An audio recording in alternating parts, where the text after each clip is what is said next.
Pegasus की आपने बात की, तो पेगासस ने हमारे सबके, चलें जी, पूरे पाकिस्तान के टेलीफोन हैक कर लिए। है कि इमरान खान साहब के टेलीफोन को उसमें से क्या डाटा निकाला गया, क्या हुआ, ये बड़ी सीरियस, उसको बड़ा प्रोफेशनली इसको देखना चाहिए था। और फिर मैं गुजारिश करूँगा कि आने वाले दिनों में यकीनन हम जिस दौर में दाखिल हो रहे हैं इलेक्ट्रॉनिक वॉरफेयर या साइबर सिक्योरिटी के हवाले से, तो मेरा ख्याल है कि इसके ऊपर शायद हमें मुस्तकबिल में एक नई कमांड बनानी पड़े। भारत ने एक इसराइली सॉफ्टवेयर इस्तेमाल करके तो पाकिस्तान के बाद सीनियर ऑफिसर्स की और हमारे प्राइम मिनिस्टर इमरान खान के टेलीफोन जो हैं वो भी हैक किए। ये बात पता है कि पाकिस्तान के खिलाफ जो फॉरेन एजेंसीज हैं और जो दुश्मन मुल्क हैं वो बहुत देर से कोशिश कर रहे हैं कि वो किसी न किसी तरीके से खुदा न खास्ता पाकिस्तान को नुकसान पहुंचा दें।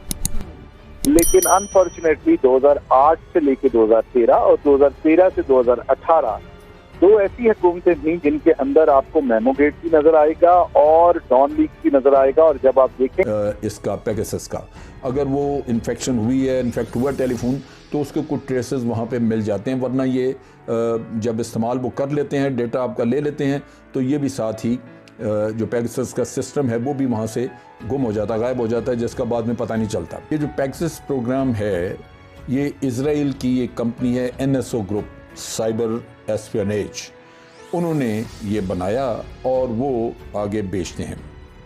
ये जो स्पाईवेयर है ये इस तरह काम करता है, ये रिमोटली काम करता है, यानी आपको उसके करीब, किसी टेलीफोन के करीब नहीं आना पड़ता, जहाँ भी आप कहीं हैं वहाँ से ये ऑपरेट करेगा।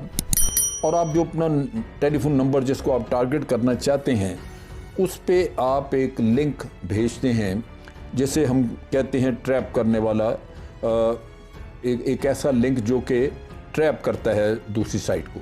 शाही ख़ानदान के लोग हैं, उनके नंबर हैं, बहुत सारे बिजनेस एग्जेक्टिव, ह्यूमन राइट्स जो एक्टिविस्ट हैं, उनके कईयों के टेलीफोन उन्होंने किए। तकरीबन 200 के करीब, 189 कहते हैं जर्नलिस्ट, उनके इन्होंने टेलीफोन हैक किए। 600 के करीब पॉलिटिशियंस हैं, गवर्नमेंट ऑफिसर्स वगैरह, कैबिनेट के मिनिस्टर्स हैं जिनके, और डिप्लोमेट और मिलिट्री ऑफिसर्स वगैरह, जो बड़े बड़े कारोबारी, ख़ास तौर पे भारत में, क्योंकि शक था भारत में कि ये इन्होंने राफेल का डील जिन्होंने किया है उसमें रिलायंस वालों का नाम आता था, ये खा गए, रिश्वत की, ये वो। तो भारत के अंदर भी उन पे बाज़ बिजनेस एग्जेक्टिव्स के टेलीफोन जो हैं उनको हैक किया, और बाहर भी बाज़ बिजनेस एग्जेक्टिव्स के किए। उनका डाटा सारा का सारा डाटा जो है वो, चलें जी, मेरे कॉन्टैक्ट नंबर चले जाएं इसमें से, मेरी जो है वो कोई आवाज़ भी सुन रहा है, मेरी कोई तस्वीरें भी ले गया, मेरा कोई ईमेल भी हैक कर लिया, ये तो एक हो गया ना। इसका जो दूसरा हिस्सा है उस्मा, वो इतना खौफनाक है। वो ये है कि मेरे टेलीफोन में कोई भी चीज़ डाली जा सकती है जो मेरी नहीं है। मतलब मिसाल के तौर पे इस फ़ोन में ये सबसे खौफनाक बात, ये जो लोग पकड़े हैं, यानी मेरा फ़ोन जो है वो अगर हैक हो गया और पुलिस ने कहा या किसी लॉ इन्फोर्समेंट एजेंसी ने कि आप ज़रा फ़ोन दिखाएं अपना, मैं देख लें, तो मैंने पता चला फ़ोन उठाया ऐसे करके तो उसामा बिन लादेन की टेलीफोन नंबर निकल रहे हैं इसमें से। अब ज़रा सोचें या किसी के दाइश के साथ मैंने बात, यानी सबसे खौफनाक बात है कि इसमें आप बाहर से डाटा को डाल सकते हैं कि ये इंटेलिजेंस एजेंसीज इस्तेमाल कर रही हैं। ख़ास तौर पे जो भारत का तज्जिया किया है उसमें लगता है कि भारत की अपनी इंटेलिजेंस एजेंसी जो है वो इस्तेमाल कर रही थी। ये कहते हैं इजरायली कि हम सिर्फ गवर्नमेंट टू गवर्नमेंट बेचते हैं, उन गवर्नमेंट को वेट करके, उनकी वेरिफिकेशन करके तो फिर हम देते हैं। तो अगर गवर्नमेंट टू गवर्नमेंट देते हैं तो इंडिया में जो इस्तेमाल हो रहा है इसका मतलब है उसके उसमें भारत मुलव्वस है, यानी हुकूमत मुलव्वस है वहाँ पे, और उसकी इंटेलिजेंस एजेंसीज जो हैं वो इस पे काम कर रही हैं।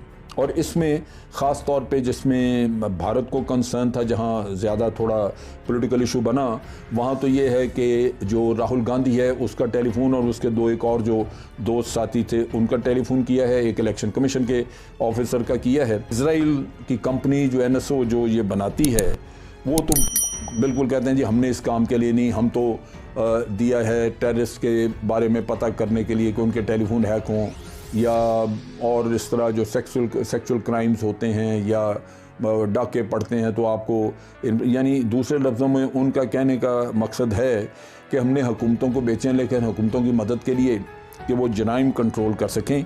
लेकिन जराइम क्या कंट्रोल करने हैं, वो हुकूमतें दूसरे मुल्कों के ऊपर अपनी जासूसी कर रही हैं। ये जब सब कुछ कर रहे थे नवाज शरीफ और मोदी के इतने करीब थे, तो उस वक्त मोदी जो है वो इंडिया के अंदर, हिंदुस्तान के अंदर डिफरेंट लोगों की, इस रिपोर्ट के मुताबिक डिफरेंट लोगों की जासूसी करवा रहे थे इस इजरायली सॉफ्टवेयर को और कंपनी को यूज करते हुए। अब उसी वक्त जब पाकिस्तान तहरीक-ए-इंसाफ पाकिस्तान की सबसे बड़ी अपोजिशन पार्टी थी और इमरान खान सबसे पॉपुलर लीडर थे, उसी वक्त उनके फोन को हैक करने की कोशिश की गई यहाँ से उसी इजरायली सॉफ्टवेयर के साथ। अब दो सवाल हैं, या तो मोदी साहब से रिक्वेस्ट करके नवाज शरीफ साहब ने ये उस कंपनी के थ्रू करवाया, या फिर डायरेक्टली नवाज शरीफ साहब के रिलेशनशिप से इस इजरायली कंपनी के साथ और इनसे डायरेक्टली अपने सियासी मुखालफिन के लिए करवाया। दोनों सूरतों में मुल्क की सिक्योरिटी, मुल्क के वकार को मजरू करने की कोशिश की गई। दोनों सूरतों में ये किसी सूरत भी काबिल कदर, काबिल इज्जत और कोई फख्र वाली बात नहीं है जो नवाज शरीफ साहब और उनकी रजीम ने हरकत की। तो ये अल्लाह अल हक है, ये चीजें अभी और बहुत कुछ सामने आएगा। ये भी सामने आएगा कि उन्होंने मुल्क के इंटरेस्ट को और कहाँ कहाँ बेचा। ये सैटेलाइट नहीं है, ज़हन में रखें, इट्स नॉट अ सैटेलाइट, ये इंटरनेट है। ये नीचे केबल्स जा रहे हैं सारे। अच्छा, अब केबल जा रहे हैं और ये यहाँ पर पानियों की अब जंग है। जो मैं कहता हूँ ना, पानी क्यों इंपॉर्टेंट है, अगली जंगें हैं, ये साउथ चाइना सी, फलाना ढिमाकना, क्योंकि केबल्स नीचे पीछे हुए हैं। कुदरत को क्या मंजूर है, वो भारत का एक एक भारत की करतूत वो खुद ब खुद दुनिया के सामने आती जा रही है। उसका टेररिज्म हो, मनी लॉन्ड्रिंग हो, टेरर फंडिंग हो, हर तरह की चीज़ें जो हैं वो आहिस्ता आहिस्ता खुलती जा रही हैं।